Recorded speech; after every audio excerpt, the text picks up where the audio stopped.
Ted Cruz, Senator from Texas, joined me on the Wins and Losses podcast. He's a huge Houston area sports fan. Part of our conversation dealt with the Rockets, the Astros, and more. Here is a part of that conversation.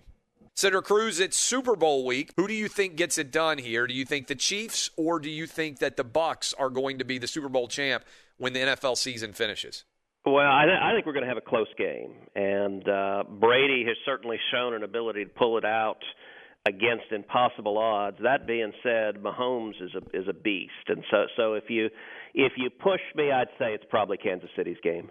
We have spent a lot of time on this show, as I know you have seen, and we've interacted a decent amount on social media, pushing as hard as we possibly can for sports to be played. Not just pro sports, high school sports, college sports. How important do you think it has been for sports to, in many ways, lead the way in showing how things are able to get done in America, as opposed to curling up in the fetal position and saying the challenges are too much? We can't find a way to get through and continue our business, continue our play during COVID? Well, look, I think it is important that people be able to go to their jobs, go to work, provide for their kids, provide for their families. And people are seeing through sports that it's possible, that it can happen. Listen, I think the NBA, the way they did the bubble for the playoffs last year was very well done. I mean, the fact that they pulled it off right in fairly early in the pandemic was impressive. And I think it was, it's a contrast that, say, to movies. I'm a huge movie buff. I love movies. Hollywood is essentially shut down. Broadway is shut down. Yeah. Think of all of the thousands of people who are unemployed, and not just big fancy movie stars who have the resources to make it through it, but people who work on lighting and gaffers and carpenters and electricians, who the entire industry is devastated. And thankfully, sports has done a better job of showing that we can try to be safe and protect people, but not utterly destroy their livelihoods at the same time. It is really emblematic, I think, of where America has gone, that you now hear people say it's brave and courageous when people say we can't do something, right? I mean, and your family has an immigrant background as well. Like most people who are in America on some level came here from somewhere else, right? The idea that we are now praising people when they say, oh, it's impossible to do something is fundamentally, to me, the opposite of what America should stand for. No, I think that's right. And if you look at different jurisdictions, there's some jurisdictions that have shut everything down. And if you're a restaurant owner in New York City, I mean, I think it is just unconscionable what they've done. They've just destroyed small businesses, that sometimes may have been built by 2-3 generations of families, and you've seen politicians just cavalierly shut them down. I think we ought to be able to walk and chew gum at the same time. We can't totally eliminate risk. If I guess we could all lock ourselves in a bubble and never interact with anyone on planet Earth, and that would reduce risk. But that's not a world anyone wants to live in. And so I think we need some common sense. And I will say, I think Texas, by and large, has followed that path, where we've taken the pandemic seriously, but we've also small businesses have been able to open, and a restaurant spreads out a little bit more. I mean, you take reasonable protective steps, but you don't just obliterate people's entire livelihoods. It's a fascinating window into the importance of federalism. And I don't know in our lives that it has ever mattered more who the governor of your state happened to be than right now, right? And who the mayor of your city might have been, because we've got all these different little laboratories to deal with COVID. And you mentioned Texas. I think Florida and Texas, among the big states, have clearly done the best at balancing risk while also maintaining people's ability to continue their livelihood. And you contrast that with New York and with California, and it's not a surprise. I was looking at the data on net migrations.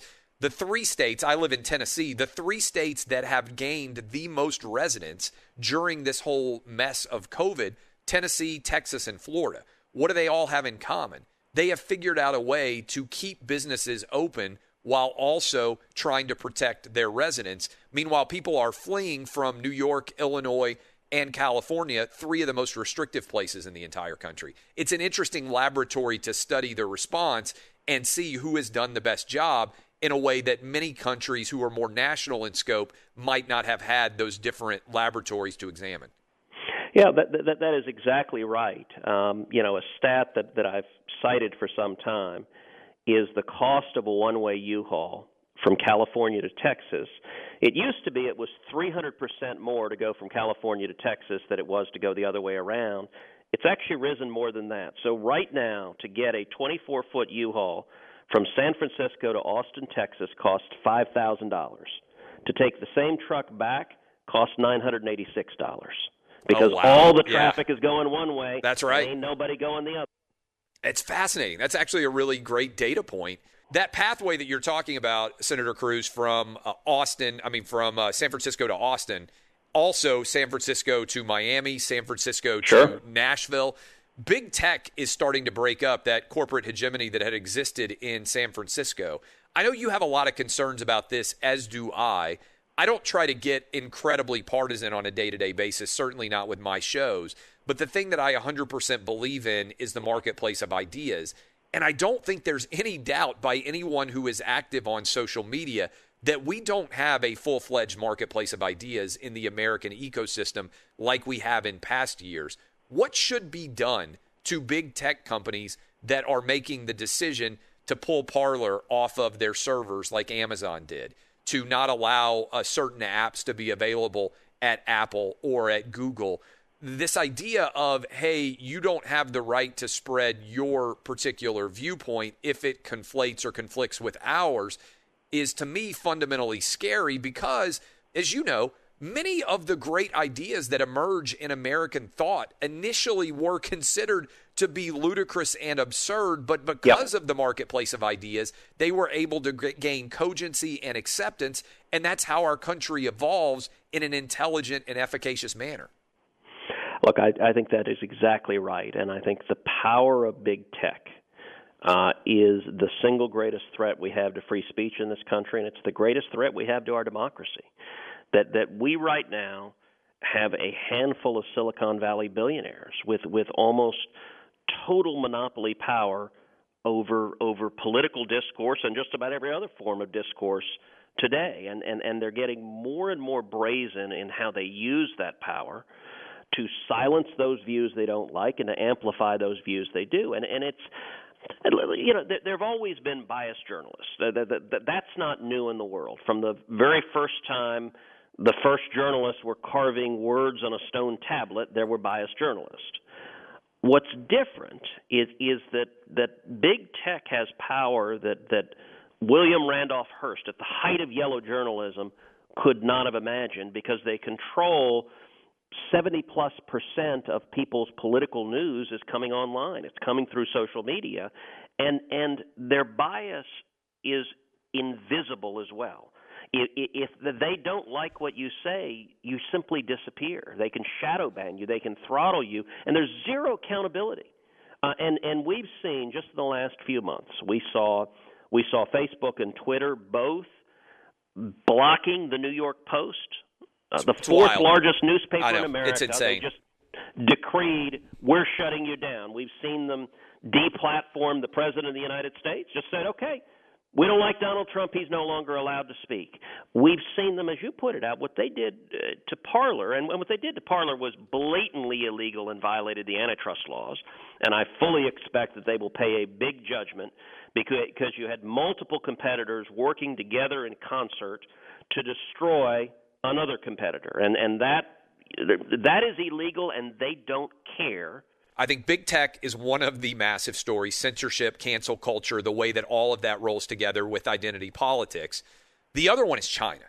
And to me, for the world of sports, what happened with Daryl Morey, who is down in Houston, in your home state of Texas, when he came out and supported Hong Kong democracy, the NBA, which wants to claim that it is a bastion of social justice warriordom, that they are worried about being on the right and wrong side of history, amazing silence, right? LeBron James, who speaks out all the time, didn't have a word to say other than sometimes the First Amendment can be a bad thing, which is an amazing quote to have.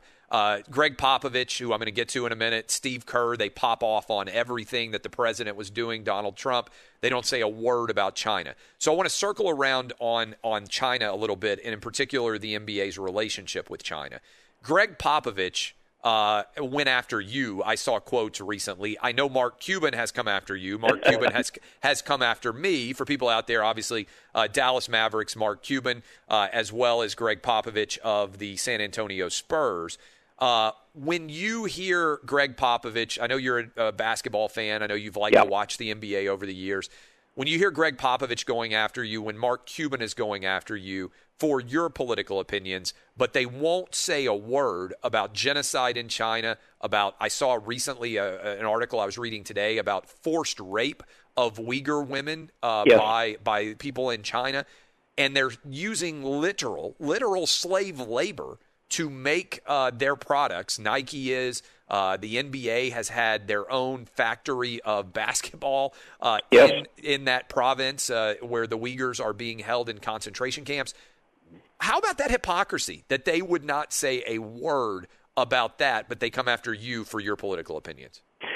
Well, it's massive hypocrisy, and the NBA and pro sports in general made a big bet that there's a whole lot of money to be made in China, and they're willing to look the other way on torture and murder and horrific human rights abuses because they stand to make a big buck. So Daryl Morey sent a really mild tweet to start this all. Stand with Hong Kong, stand for liberty and democracy, I think is what he said. And by the way, he was right because they've taken it away. Right. Of course he was right, but it illustrates a couple of things. Number one, look, you and I know who Daryl Morey is. I'm a diehard Rockets fan. I bleed Rockets red. But most people in the country didn't know who Daryl Morey was. Frankly, when he sent the tweet, that was not going to be heard by a whole lot of people until the Chinese communists lost their minds, and they freaked out about it because they're so terrified of criticism. And the one friendly amendment I'd make to what you just said is you said the NBA stayed silent about it. No, they did worse than stayed silent about it, which is they groveled in apology to true. China. And by the way, what did China do? It shut down all of the Rockets and NBA sales of uniforms in China. Of course, we used to have Yao Ming, so actually the Rockets are a very popular team in China. They shut that all down. LeBron James blasted Morey for saying that. He was defending China, said, Morey doesn't understand China. Really, LeBron, what is there to understand about concentration camps and murder and torture? But look, you understand what LeBron is interested in. You understand what Mark Cuban is interested in. They're interested in bucks. They're interested in Mark Cuban is making millions of dollars by making the communist government in China happy. And they have total control over whether Mark Cuban makes that money or not. And so the NBA, it's about the Benjamins. And so, look, this last NBA season when they had the ridiculous practice of putting all the NBA players having slogans on the back of their jerseys, I and a number of other people said, okay, how about free Hong Kong? Yeah. How about remember Tiananmen Square? I mean, look, you're all for political speech. Oh, no. Just the political speech that happens to agree with everything in your politics, that's the only speech you'll allow. It's massive hypocrisy. You mentioned that you're a Houston Rockets fan, a dyed-in-the-wool, long-time Houston Rockets fan. Total sports question here for you. Yeah. Do you think that the Rockets would have won the 2 championships that they did if Michael Jordan hadn't retired? I do. It's a great question. That tells me that you are a huge Houston Rockets fan because that's Houston Rocket fandom to the core. And listen, and I adore Jordan. I mean, it's. I think Jordan is the greatest that's ever played on the Jordan-LeBron debate. I don't even think it's close. But so 94 when the Rockets won our first finals, I was at Game 7 when we beat the Knicks when John Starks went 0 for 11. I mean, was, and it was in the Summit. Houston had never won a championship in any sport. And it will remain the sports highlight of my life where afterwards you had businessmen in three-piece suits crying and hugging homeless men. I mean, it brought the city together. Olajuwon was extraordinary. He dominated. I've actually got sitting next to me in my office right now a piece of the floor from the summit signed by that 94 Rockets. Oh, that's awesome. Where were you sitting, by the way? How old were you in 94? So 94, I was 24. I was in law school, and I had the incredible good luck. I was working at a law firm in Houston as a summer associate called Baker Botts. And Baker Botts happens to represent the Rockets. And I worked there 2 summers, 94 and 95, the 2 years we won the finals. And so, like, I went to the firm early on, and I said, look, you don't need to take me out to lunch or dinner. You know, often for the summer programs, they wine and dine the students quite a bit. I said, don't buy me a meal all summer long. I'll have hot dogs at the hot dog stand downstairs. Just get me to the games. That's all I ask is I want to go to the games. And so I went to a bunch of the games. And it's kind of a funny story. So for Game 7, the firm was not going to send the summer associates to the game. They decided they were going to send the associates, the people who were already working at the firm, there instead. And I went in to the lawyer who was the kind of lead lawyer for the Rockets. And I went in with another buddy of mine. We were both summer associates. And I said, Mike, Amir and I, we've decided we've got to go to Game 7. And so we're just going to go to a scalper. We're going to buy tickets. We can't let this happen and not go. And I said, do you know any scalpers maybe where we could get some decent rates? And we just looked at him, and he looked at us for about 30 seconds in silence. And then he just cracked up laughing. He's like, all right, damn it, I'll get you tickets. But you can't tell anyone else. And I said, done. And so I ended up getting tickets for face value. It was $75. And I was seated right behind one of the backboards, and I was seated kind of right to the side of where Dr. J and Bob Costas were broadcasting the game. And actually, part of the fun was during the commercial breaks, Dr. J was busting Costas, going, man, your Knicks suck. That was the funniest part of the whole game, was just hearing Dr. J do that off camera. That was an amazing run. So the 94 Game 7, Patrick Ewing never gets it done out there for people. I mean, that was an amazing series. And like you mentioned, John Starks just fell apart. Now, the next year, to help the Rockets argument, and by the way, this is the Wins and Losses podcast. I'm Clay Travis. We're talking to Senator Ted Cruz of Texas. Jordan came back, ended up losing that series to the Orlando Magic. And then you guys win a second title before Jordan wins his 3 in a row. For some guys out there who are young, they may not remember that era of 90s era NBA basketball, which, by the way, is, I think, the absolute peak of the NBA in America. Well, I had always defined my perfect basketball game would be a game, Rockets against the Bulls in the finals, Game 7, to have the Rockets win, but to have Jordan score 100 points and break Wilt's record.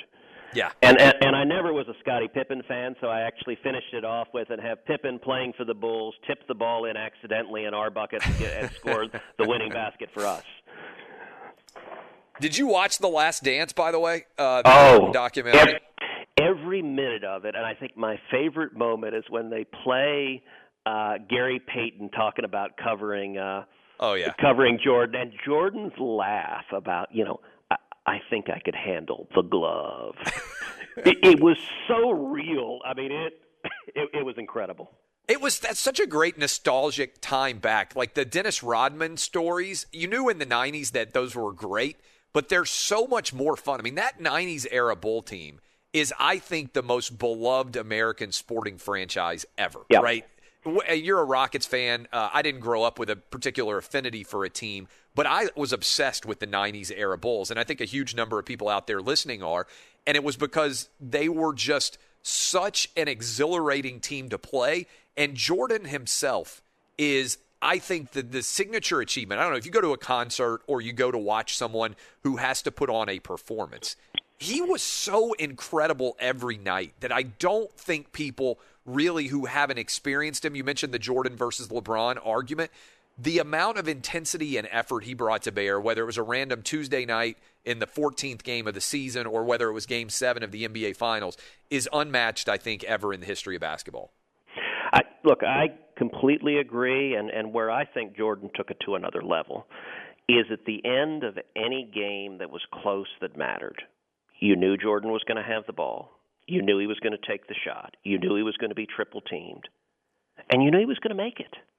I mean, it was, there's all the truisms, things like, ice water in the veins, but it was a level of just stone-cold killer that he would always perform. By the way, I'll give you a fantasy alternative universe, which is, if you remember the Rockets, we had 2 years in a row, we had back-to-back number one draft picks. We picked Ralph Sampson the first year. The second year, we picked Olajuwon. That draft that Olajuwon came out, Jordan was also in the draft. Olajuwon was drafted number one. The Bulls drafted Jordan number 3. Sam Bowie went number 2, who was kind of wedged in there between those two, I believe. Yep, that's exactly right. And look, you can't fault Houston for drafting Olajuwon. He was coming out of University of Houston, Phi Slamma Jamma. I mean, it was a great pick. But imagine if Houston had gone to the Bulls and said, we'll trade you Ralph Sampson, who we drafted the year earlier with the number 1 pick, and he just won Rookie of the Year. We'll trade you Ralph Sampson for the number 3 pick. We could have drafted Olajuwon and Jordan. That would have been amazing to watch. That would have been one hell of a team.